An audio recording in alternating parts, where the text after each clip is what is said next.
Hello everyone, welcome to today's video. आज की video में मैं कंटिन्यू करने वाला हूँ क्लास 10th एनसीईआरटी मैथमेटिक्स का chapter number 2 that is polynomials. इस चैप्टर की पहली वीडियो यानी पहला पार्ट इस चैप्टर का मैंने डाल रखा है। अगर आपने वो पार्ट अभी तक नहीं देखा है तो आप या तो कर सकते हैं डिस्क्रिप्शन में जाके उस लिंक पे टैप कर सकते हैं जो कि मैंने वहाँ पे दे रखा है, या तो आप जाके मेरे चैनल के आइकन पे टैप करके वहाँ से मेरी जितनी भी वीडियोस है उसमें इस वीडियो के पहले जो मैंने वीडियो डाली है पॉलिनोमियल्स की उसको देख सकते हैं अगर आपने वीडियो नहीं देखी है। अगर आपने वीडियो ऑलरेडी देख ली है तो मैं आपको इस वीडियो में बताने वाला हूँ कि पॉलिनोमियल की बेस इक्वेशन हम कैसे फॉर्म करेंगे, बेस इक्वेशन है क्या। मैं ये भी बताऊंगा आपको इस वीडियो में कि पॉलिनोमियल्स कितने टाइप्स के होते हैं, पॉलिनोमियल्स की कुछ कंडीशंस भी होती हैं जिसके तहत हम बता सकते हैं कि पॉलिनोमियल होगा या फिर नहीं। हम इस वीडियो में ये भी जानेंगे कि पॉलिनोमियल्स के हम जीरो कैसे फाइंड कर सकते हैं, फॉर्मूला, ये सब चीज़ें तो ठीक है, ये सब तो मैं आपको बताऊंगा ही, साथ ही साथ मैं आपको उसकी कुछ इजी वे भी बताऊंगा जो आप अपने दिमाग में ही जिसको कैलकुलेट करके आप पॉलिनोमियल्स के जीरो निकाल सकते हैं। तो बिना ज़्यादा टाइम वेस्ट किए चलिए वीडियो को शुरू करते हैं। और वीडियो शुरू करने से पहले अगर आपने चैनल को अभी तक सब्सक्राइब नहीं किया है तो जल्दी इस चैनल को सब्सक्राइब कर दीजिए, नोटिफिकेशन ऑन कर दीजिए जिससे मेरी न्यू वीडियोस, मेरी लेटेस्ट वीडियोस की नोटिफिकेशन आपको मिलती रहे। धन्यवाद। मैंने आपको पिछली वीडियो में पॉलिनोमियल के बारे में बताया। जो हमारे पॉलिनोमियल है वो दो वर्ड से मिलकर बना है, पॉली और नोमियल।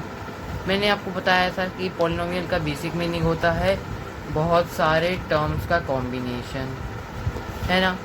मैंने आपको साथ ही साथ ये बताया था कि जो टर्म्स है ये कितने टाइप्स के होते हैं। मैंने आपको ये बताया था कि जो कांस्टेंट है, वेरिएबल है, इनके बारे में मैंने बताया था आपको, है ना। तो इस वीडियो में मैं आपको बताऊंगा कि पॉलिनोमियल्स कितने टाइप्स के होते हैं, हम इनके ज़ीरोस कैसे निकाल सकते हैं। मैं आपको ये भी बताने वाला हूँ कि जो पॉलिनोमियल हैं ये कैसे हम डिफ़ाइन करेंगे, बिकॉज पॉलिनोमियल उनकी फिक्स्ड वो होता है, फिक्स्ड क्राइटेरिया होता है जिसके तहत हम पॉलिनोमियल और इक्वेशन में डिफ्रेंशिएट कर पाएंगे। ठीक है, सो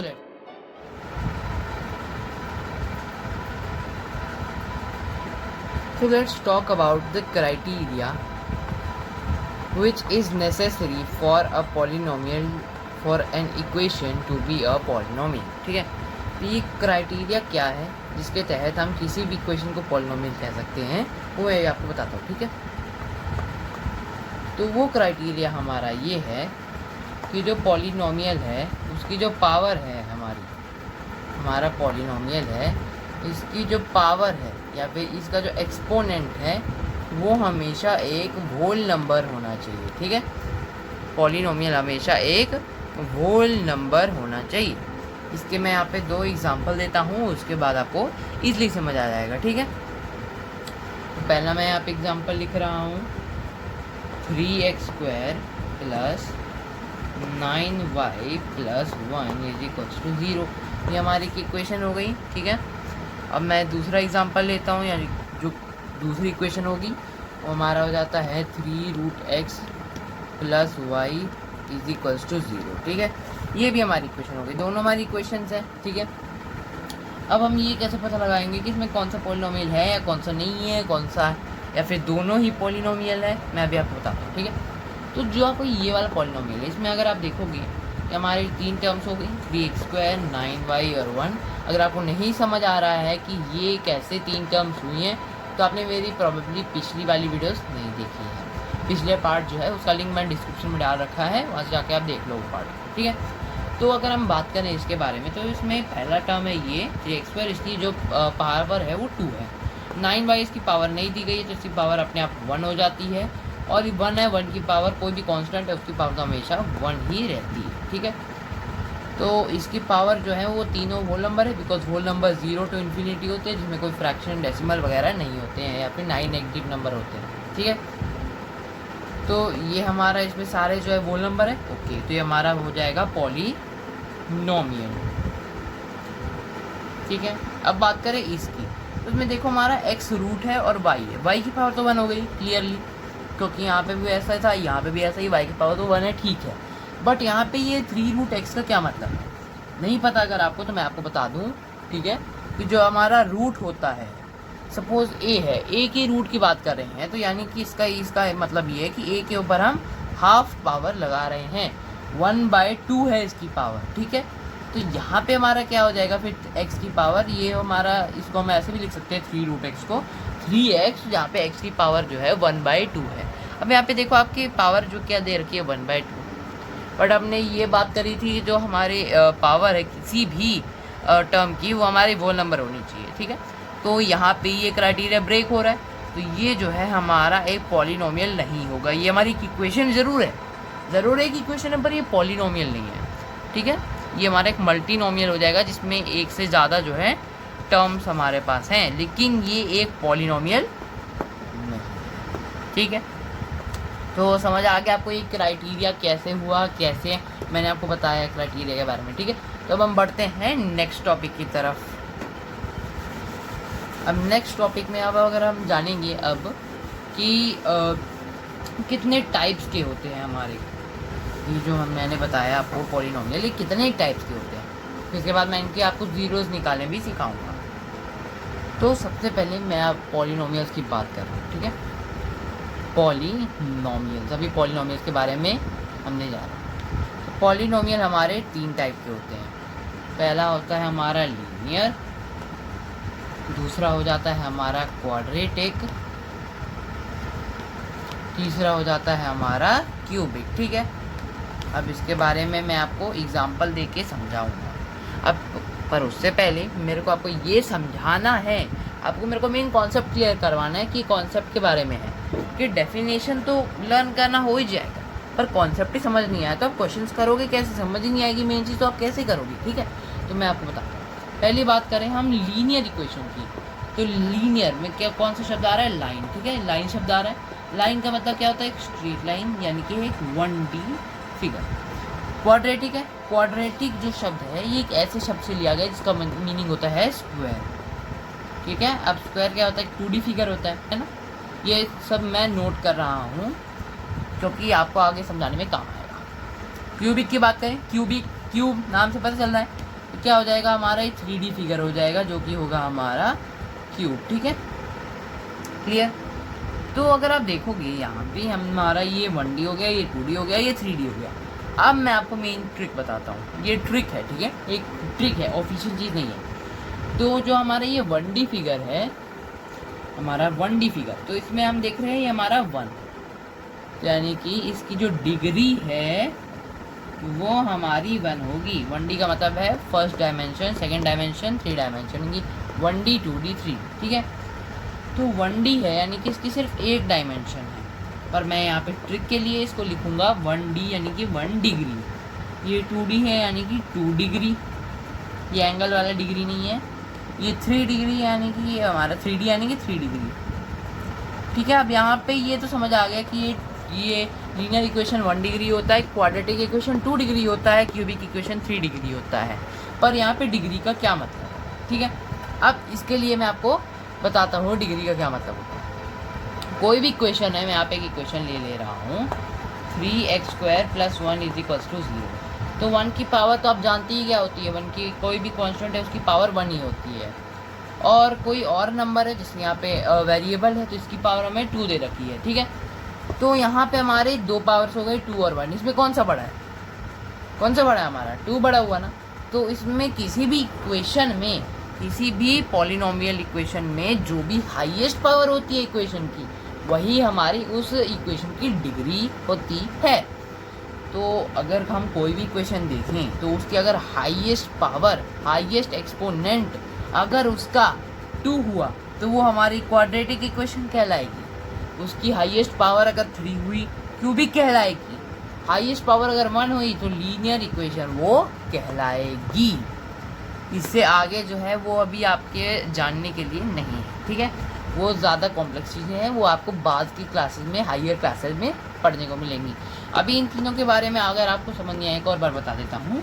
पॉलिनोमियल हमारे 3 टाइप्स के होते हैं, हमारे लीनियर, क्वाड्रेटिक और क्यूबिक, ठीक है। लीनियर पॉलिनोमियल वो पॉलिनोमियल होते हैं जिसकी जो इक्वेशन मतलब लीनियर पॉलिनोमियल या फिर लीनियर इक्वेशंस वो इक्वेशंस होती हैं जिसमें जो टर्म्स हैं उन टर्म्स की जो हाईएस्ट पावर होती है वो 1 होती है।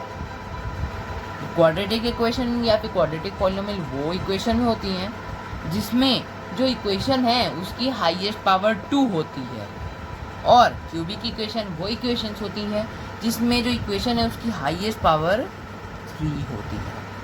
ठीक है, क्वाड्रेटिक नाम से पता चल रहा है, क्वाड्रिलेटरल यानी कि जो 2D फिगर है, क्यूबिक यानी कि क्यूब 3D फिगर, लीनियर यानी कि लाइन जो कि एक 1D फिगर होता है। ठीक है, तो ये एक ट्रिक थी सीधे सीधे समझने के लिए कि पॉलिनोमियल को हम कैसे linear equation, quadratic equation, cubic equation में डिवाइड करेंगे। ये तो हमने जान लिया। अब आता है एक और क्वेश्चन कि अब हम इनके जीरोस कैसे निकालेंगे, है ना। पर मैंने आपको पहले तो ये नहीं बताया कि जीरोस होते क्या हैं किसी इक्वेशन के। एक एग्जांपल के साथ समझाता हूँ। सपोज मैंने एक इक्वेशन ली यहाँ पे 3x स्क्वायर बहुत हो गया। अब मैं यहाँ पे लेता हूँ 6a square plus 9b plus c plus 7 is equals to 0। ये मैंने इक्वेशन ली।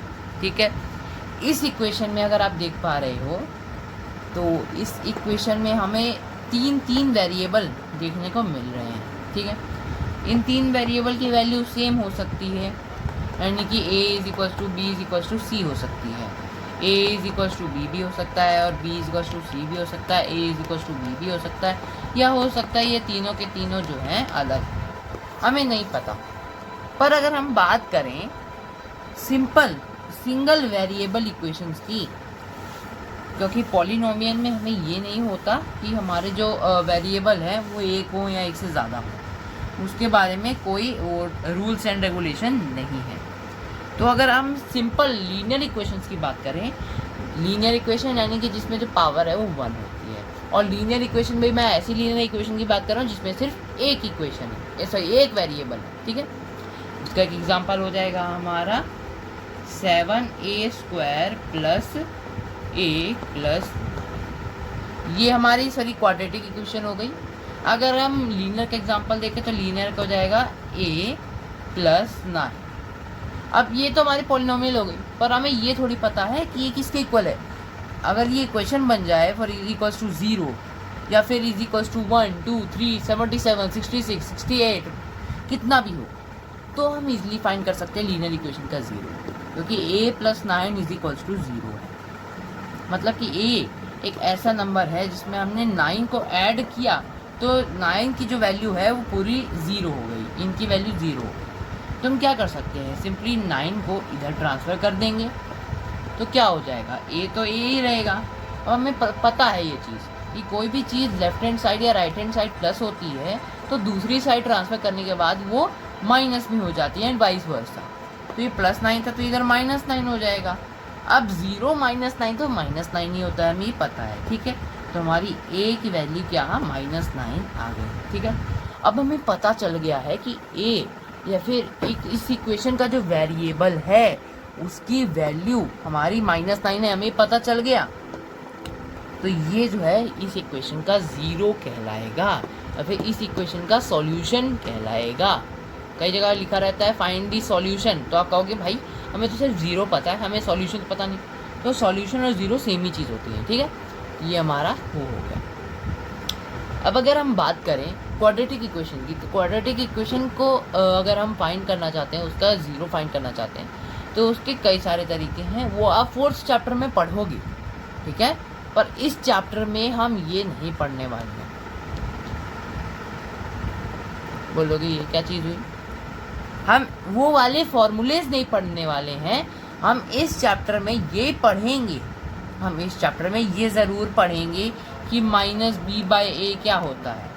पर ये क्या चीज़ है, ये चीज़ को जानने के लिए आप नेक्स्ट एपिसोड ज़रूर देखना, नेक्स्ट पार्ट ज़रूर देखना। ठीक है, अभी मैं आपको बीच मझधार में छोड़ के नहीं जा रहा हूँ, क्योंकि अभी जो मैंने चीज़ें बताई हैं ये आपके लिए बहुत ज़्यादा ना हो जाए। सिंपली आप इन चीज़ों को रिवाइज कीजिए, सिंपली इनको पढ़िए, इनको समझने की कोशिश कीजिए। एनसीईआरटी की भाषा अगर आपको समझ नहीं आ रही है कोई बात नहीं, आप इसी एनसीईआरटी के नोट्स उठा लीजिए, मैथ्स के वैसे भी कौन नोट्स बनाता है आप सोचोगे, पर हाँ कई लोग बनाते हैं। आप वहाँ से जाके समझ सकते हैं अगर आपको समझ नहीं आ रहा। ये तो अगर वीडियो से समझ आ गया तो वेल एंड गुड, ठीक है। आप ऐसे ही इनको वीडियो को 1 बार 2 बार जितनी बार में आपको समझ आता है उतनी बार देखिए, अच्छे से समझिए और पढ़ते रहिए, पढ़ाते रहिए। वेल ये तो गलत हो गया।